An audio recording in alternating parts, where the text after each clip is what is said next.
and welcome.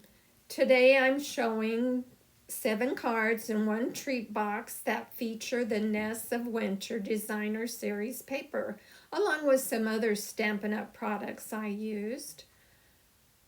I cut the birds out using my brother's Scan and Cut and mounted them on most of the cards with dimensionals.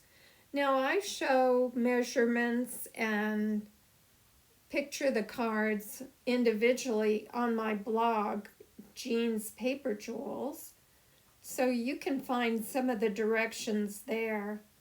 But this is fabulous paper and it's still available, and you don't have to use it for Christmas or anything. You can use it for any occasion.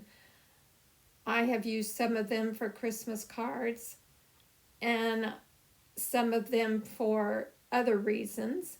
But here's a sweet little treat box that features the Nests of Winter Designer Series paper. And I tailor-made this little box for a Russell Stover's marshmallow treat.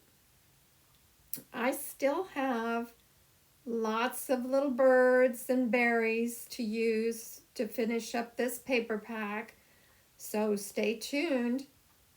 Thanks for joining me today. I hope you'll make something pretty.